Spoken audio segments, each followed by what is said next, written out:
Oi, turma, boa tarde. Hoje eu preparei um vídeo para nós conversarmos alguma coisa sobre as diferenças de dois mecanismos de coagulação que normalmente nós discutimos muito no tratamento de águas de abastecimento. Nós temos dois grandes mecanismos. O primeiro deles é o mecanismo de adsorção e neutralização. O segundo é o mecanismo de varredura. Existem muitas dúvidas por parte de operadores, de profissionais, sobre quando que eu utilizo cada um desses mecanismos de coagulação. Então eu fiz esse vídeo a pedido do Gustavo Macluf, que me solicitou que fizesse um vídeo tratando sobre esses diferentes mecanismos de coagulação e explicitando as diferenças e quando que eu posso utilizá-los no tratamento de águas de abastecimento. Então, esse é o nosso objetivo hoje. Então, vamos lá, apenas uma breve revisão para a gente entender, para que nós possamos nos situar. O que é exatamente o processo de coagulação? É um processo no qual nós desestabilizamos a carga das partículas coloidais, preparando-as para suas remoções posteriores no processo de tratamento. A gente sabe que as partículas coloidais, elas possuem carga. 99% das partículas coloidais presentes em águas naturais apresentam uma somatória de cargas negativas muito maior do que uma somatória de cargas positivas. Então, a carga líquida de uma partícula é sempre negativa. De forma que eu consiga agregá-las de forma eficiente no processo de floculação, eu preciso de alguma forma reduzir a carga da partícula coloidal. Portanto, como é que nós entendemos o processo de coagulação? É um processo onde eu vou trabalhar a carga da partícula coloidal. Vou procurar reduzir a carga da partícula coloidal, preparando-as para as etapas posteriores no processo de tratamento. Esse é o objetivo central do processo de coagulação. É importante a gente considerar que se eu não tiver uma coagulação efetiva e adequada, nenhum dos processos posteriores de jusante vai trabalhar de forma adequada. O processo de floculação não será adequado, porque eu não vou conseguir agregar, a sedimentação não vai ser satisfatória, a filtração vai acontecer de forma muito ineficiente. Então, a coagulação ela é uma etapa vital no tratamento convencional de águas de abastecimento. Então, é uma etapa super importante. Bom, para que eu possa coagular as minhas partículas coloidais, normalmente nós discutimos dois grandes mecanismos de coagulação. O mecanismo de adsorção e neutralização e o mecanismo de varredura. E, eventualmente, dependendo das condições do processo de coagulação, da dosagem do coagulante, do pH de coagulação, eu posso ter uma combinação entre ambos os processos de adsorção, neutralização e varredura. Bom, mas na verdade, como é que funcionam esses mecanismos? Bom, nós sabemos que para que o processo de coagulação ele seja efetivo, eu preciso do coagulante. Os coagulantes que normalmente são mais empregados no tratamento de águas de abastecimento é o sulfato de alumínio ou os sais de ferro na forma do sulfato férrico e o cloreto férrico. A gente pode utilizar também como coagulante à base de alumínio o cloreto de polialumínio, que na verdade eu vou explicar como sendo não é semelhante ao sulfato de alumínio, mas eu vou justificar com base no sulfato de alumínio. Depois nós vamos entender as diferenças. Para aqueles que tiverem alguma dúvida sobre como funcionam o sulfato de alumínio e o PAC como coagulante, eu já produzi um vídeo anterior, depois eu vou deixar aqui na descrição desse vídeo o link da forma que vocês possam assistir. Ou seja, para aqueles que quiserem entender um pouco a diferença de ambos os coagulantes, eu deixo o link e depois vocês assistem. Então, basicamente, nós temos dois coagulantes, o sulfato de alumínio e o sal de ferro na base de sulfato férrico com cloreto férrico. Bom, a ideia, como eles são sais, o que eu imagino que aconteça quando eu coloco um sal na água? Eles se dissociam. Então, se eu tenho, por exemplo, aqui o sulfato de alumínio, ele vai se dissociar e vai permitir na água o alumínio na forma de alumínio mais 3 e o íon sulfato. Se eu imaginar o ferro na forma de sulfato férrico, ele vai se dissociar, vai formar ferro mais 3 e íon sulfato. Se eu adicionar o cloreto férrico, ele vai também se dissociar, vai formar ferro mais 3 e vai me permitir o seu ânion associado, o íon cloreto. No entanto, a gente sabe que o comportamento desses coagulantes não é tão simples como ele está explicitado aqui. Na verdade, eles participam de reações com a água, tanto o alumínio como o ferro participam de reações de hidrólise. Eles reagem com a água e vão formando espécies monoméricas e poliméricas com carga positiva e com carga negativa. Então, por exemplo, o alumínio reage com a água formando uma espécie, vocês estão vendo aqui, uma espécie monomérica com carga positiva. Ela tem uma constante de equilíbrio, é uma reação de equilíbrio. Mas as reações, elas continuam.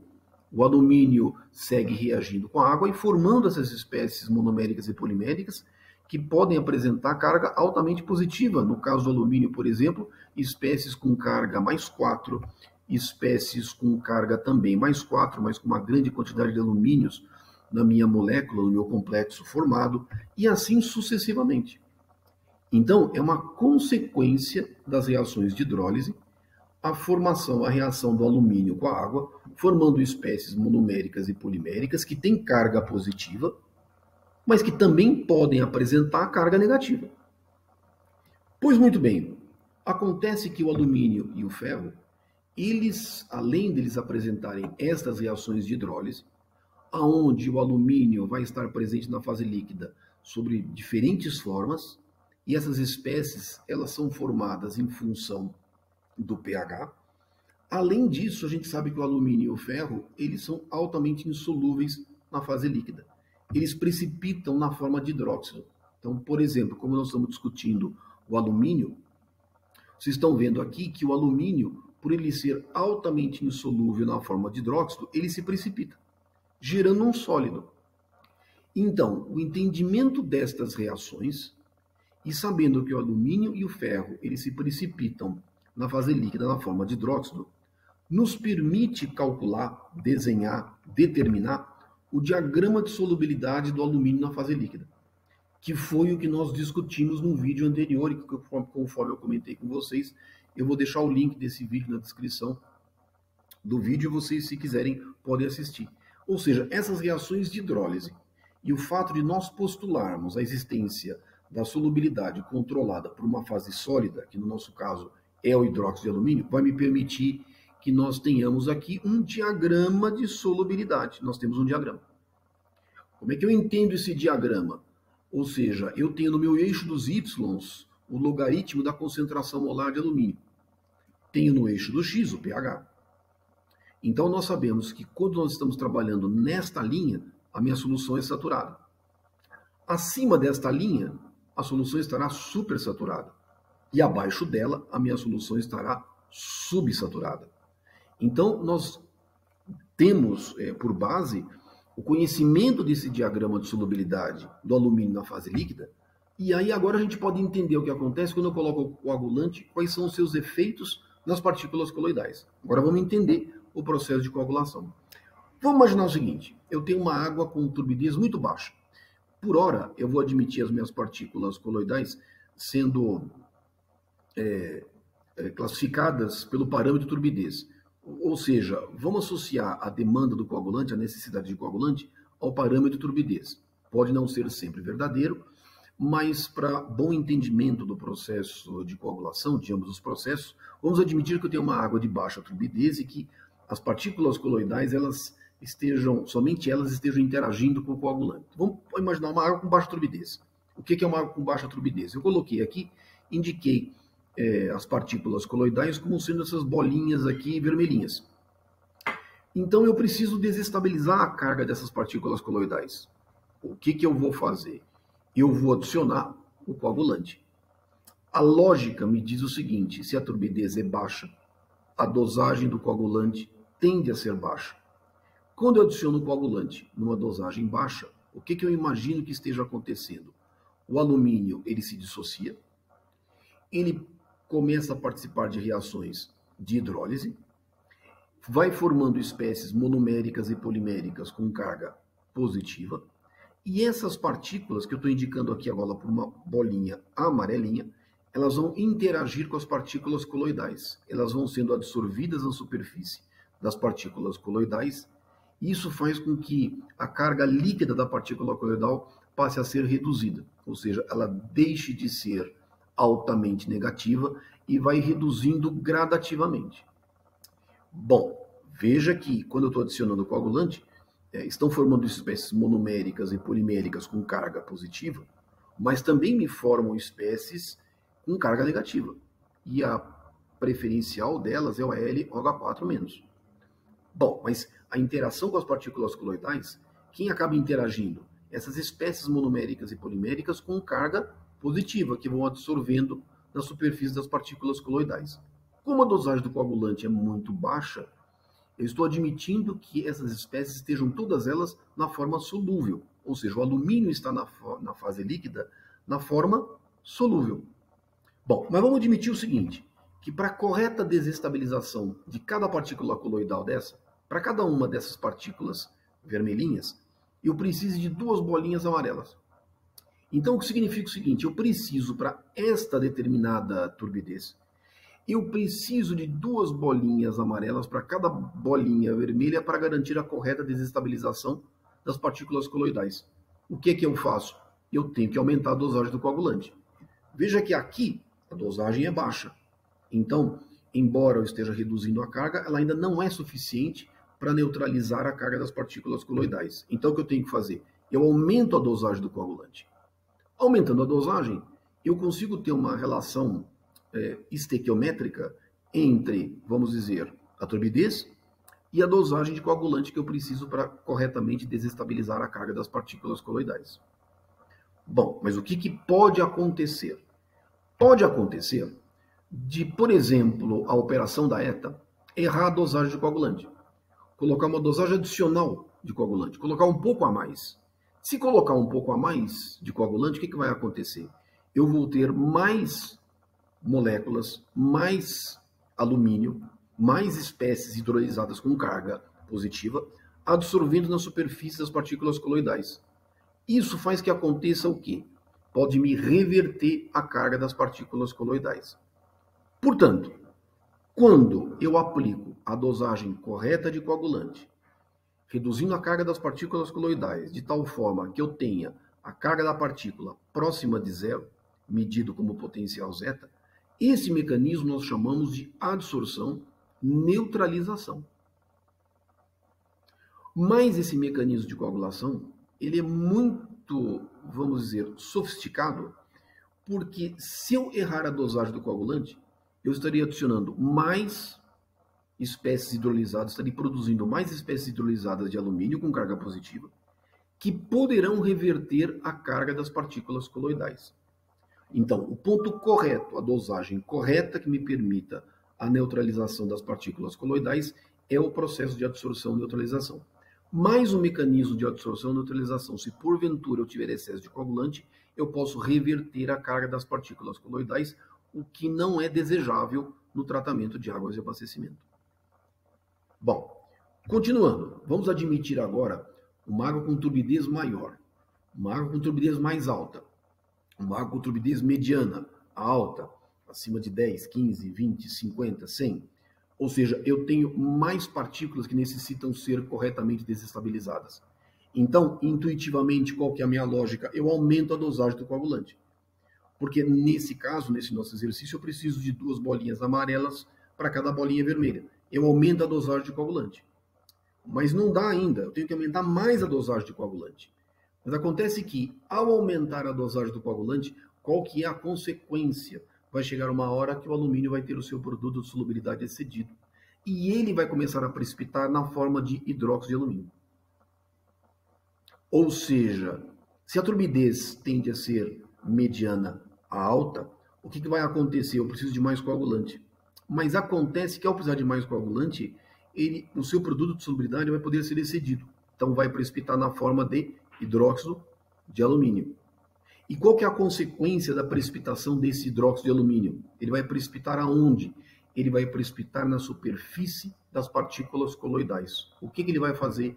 Ele vai envelopar a partícula coloidal. E aí isso vai dar origem a um mecanismo de coagulação que nós chamamos de varredura. Porque o que acontece agora? O que eu meço, o que eu tenho, não é a carga da partícula coloidal propriamente dita, mas como a partícula coloidal ela é envelopada pelo hidróxido de alumínio, ou hidróxido férrico, o que acontece é que eu estaria agora medindo a carga deste hidróxido de alumínio que está envelopando a partícula coloidal. Esse mecanismo de coagulação nós chamamos de varredura.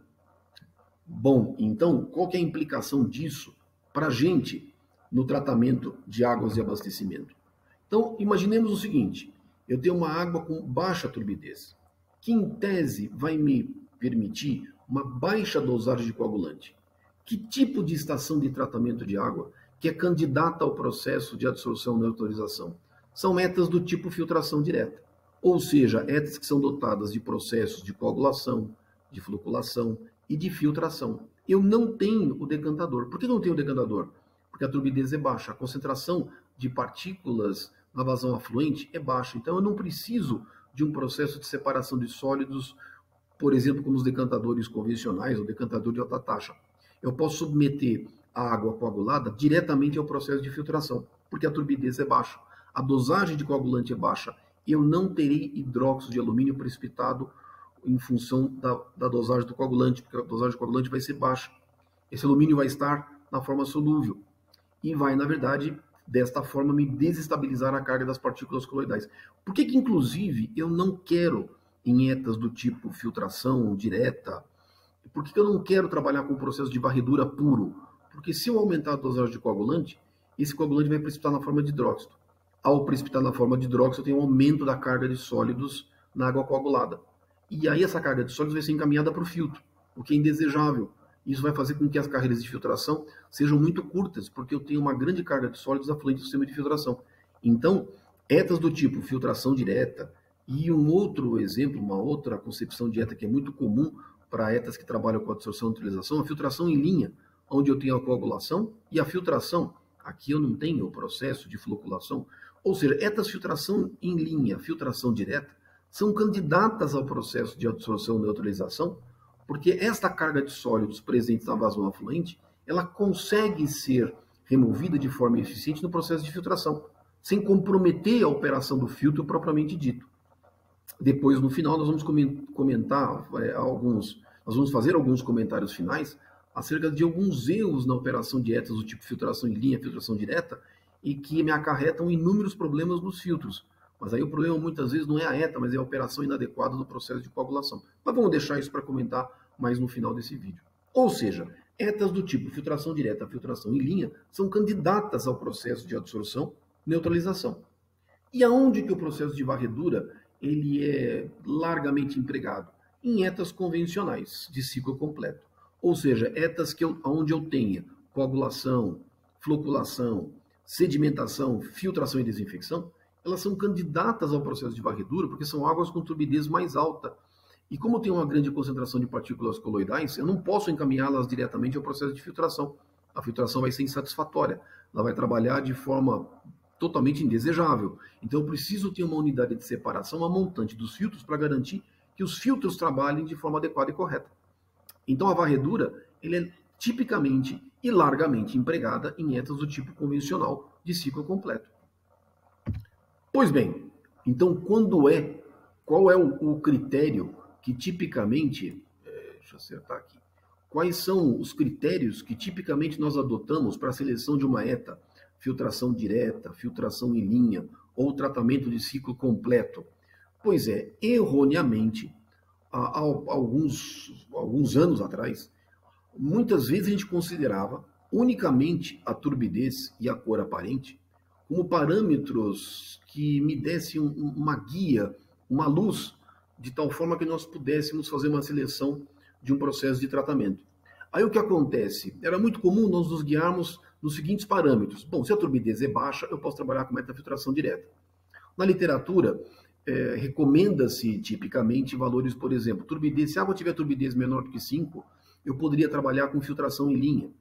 Turbidez menor do que 20, eu poderia trabalhar com filtração direta. E acima desse valor, eu trabalharia com uma eta do tipo ciclo completo. Cor aparente menor que 10, filtração em linha. Filtração direta, se tiver cor menor do que 20, poderia trabalhar com filtração direta. E aí, tratamento completo, segue-se acima de 20 e assim por diante. Mas, na verdade, nós temos um grande equívoco ao utilizar somente esses valores. No fundo, o parâmetro mais relevante e que muitas vezes nós não temos a devida atenção, deixa eu mudar aqui, o parâmetro mais relevante é a concentração de algas na fase líquida. Por quê? Porque a alga é uma partícula orgânica e que me demanda coagulante. E nem sempre uma certa concentração de algas na fase líquida ela está associada à turbidez. Eu vou dar um exemplo para vocês. A água proveniente do reservatório do Guarapiranga, que abastece a eta Alto da Boa Vista, que é operada pela Sabesp, uma eta de 15 metros cúbicos por segundo, a turbidez ao longo do ano não passa de 8. 5, 4, 6, 7. A água tem turbidez baixíssima. Ou seja, ao longo do ano, a turbidez é menor do que 10. Eu poderia trabalhar com uma ETA do tipo filtração direta. Poderia. A cor aparente é praticamente menor do que 5. A cor é baixíssima. Poderia trabalhar com filtração direta se eu adotasse somente esses critérios. Mas é um equívoco, porque embora a turbidez seja muito baixa, a concentração de algas é da ordem de 1.000, 10.000, 100.000, pode chegar a 500.000 em algumas épocas do ano, em UPA por ml. Hoje em dia nós trabalhamos com números por ml, mas vamos dizer assim, a concentração de algas é muito elevada. Então muitas vezes eu tenho concentração de algas de 10.000, 20.000, 30.000 células por ml e a turbidez é muito baixa. Portanto, o nosso parâmetro não pode ser turbidez, não pode ser cor. O parâmetro mais relevante é a densidade algal, é a concentração de algas na fase líquida. Isso tem que ser feito, essas análises precisam ser feitas por hidrobiologistas experientes. Ou seja, eu tenho que ter um histórico relevante que me permita dizer se a minha ETA possa trabalhar com filtração direta ou, eventualmente, filtração em linha. O fato é que o nosso cenário no Brasil é muito difícil nós trabalharmos com ETAs do tipo filtração direta e filtração em linha por uma série de motivos. A grande maioria das nossas águas superficiais apresentam em algum momento algum tipo de eutrofização, algum grau de eutrofização. E a concentração de algas tende a ser elevada. Lembrando que nós não estamos projetando a ETA para nós trabalharmos hoje, com o cenário de hoje. Nós temos que analisar um cenário de 10, 20, 30 anos.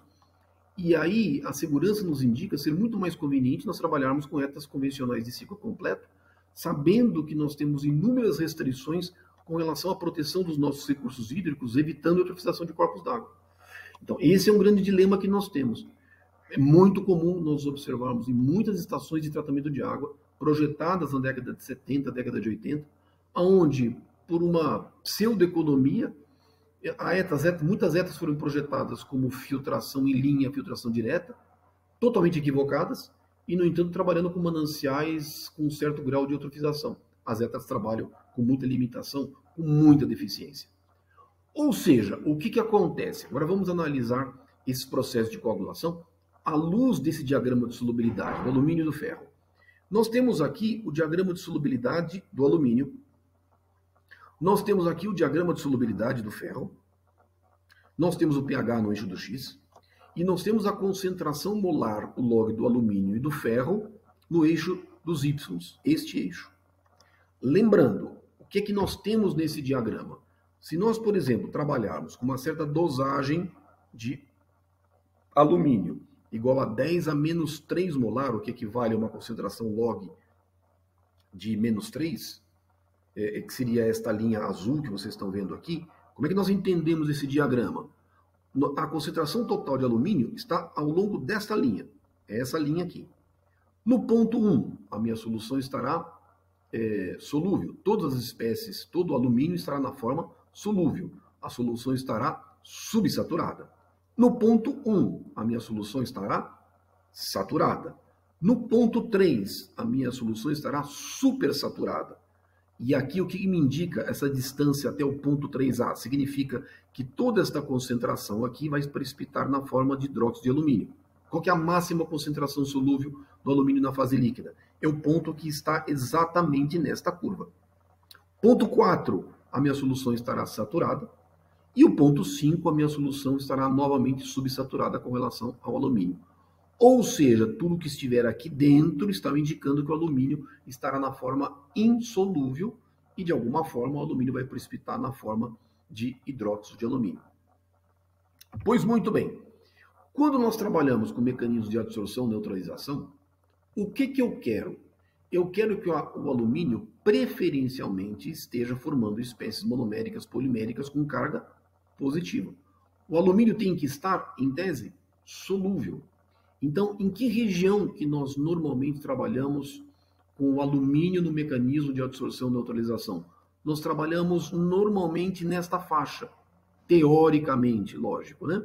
Porque eu posso ter variações e isso precisa ser avaliado por meio de estudos de tratabilidade adequados. Mas, em teoria, significa eu preciso trabalhar com uma dosagem de coagulante baixa e preciso trabalhar com pHs levemente ácidos, porque nesta condição eu estarei favorecendo a formação daquelas espécies monoméricas e poliméricas com carga positiva, que serão responsáveis pela desestabilização da carga das partículas coloidais.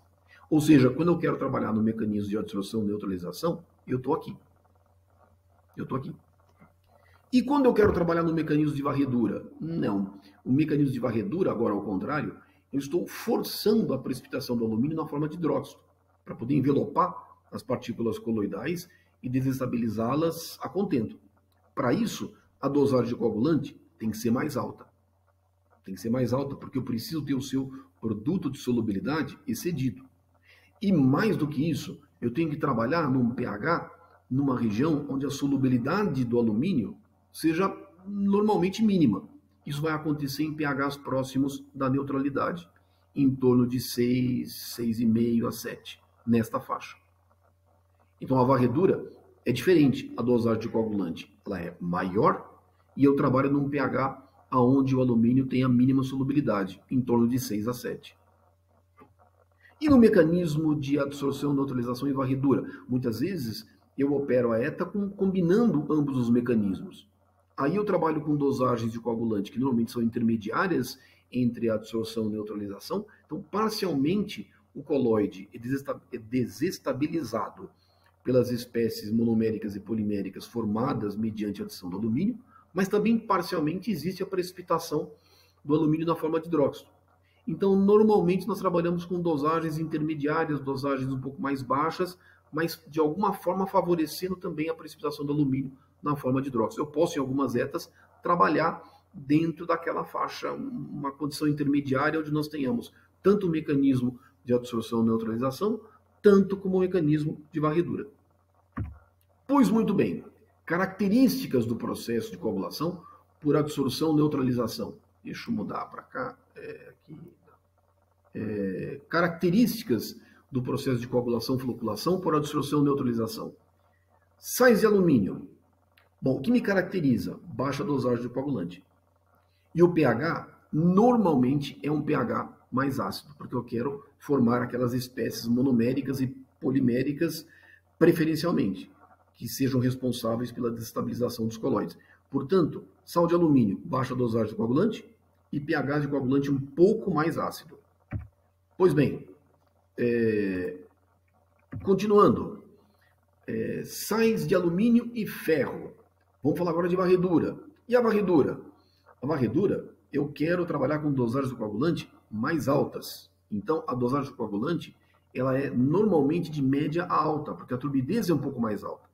E aí o pH de coagulação para o alumínio normalmente fica de 6 a 7,5, ou seja, na região onde ele tende a ser mais insolúvel, e o sal de ferro consegue trabalhar numa ampla faixa de pH no mecanismo de varredura. Por quê?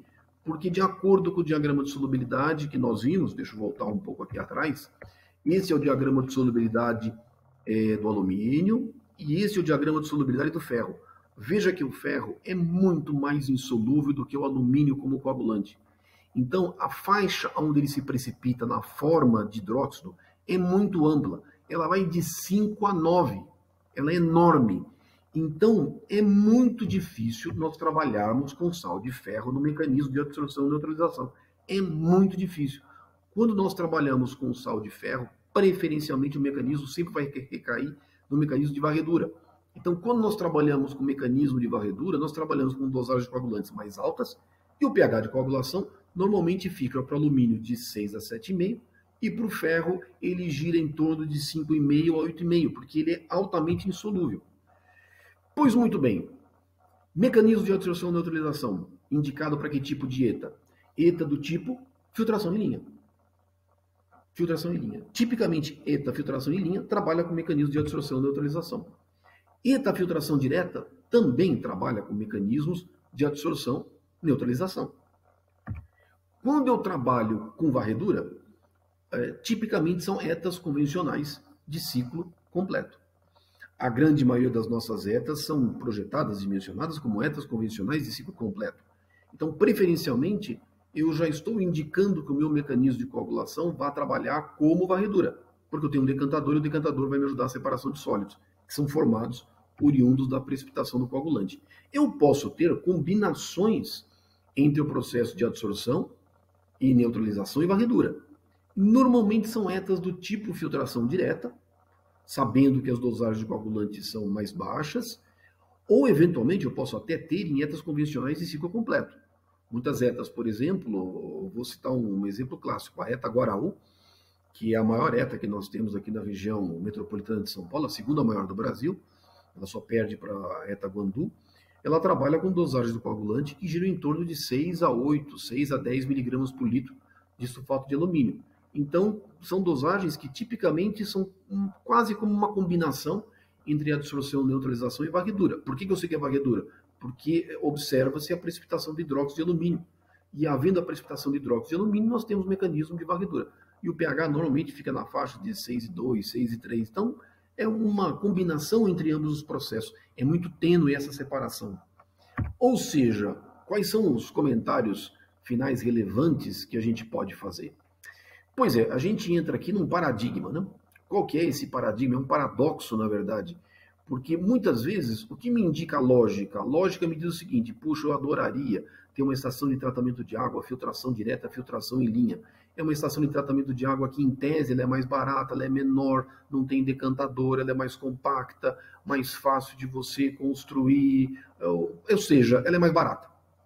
No entanto, lógico, para que a água possa ser para que eu possa trabalhar uma ETA, filtração direta, filtração em linha, eu preciso ter uma água que seja adequada a este tipo de tratamento. Então, lembrando sempre que a característica principal não pode ser turbidez, não pode ser cor, eu tenho que avaliar muito bem as características microbiológicas da água, especialmente a sua avaliação hidrobiológica, lembrando que alga é uma partícula. Então, concentração de algas muito elevadas me inviabilizam ETAs do tipo filtração direta e filtração em linha. Mas é engraçado, a ETA é simples.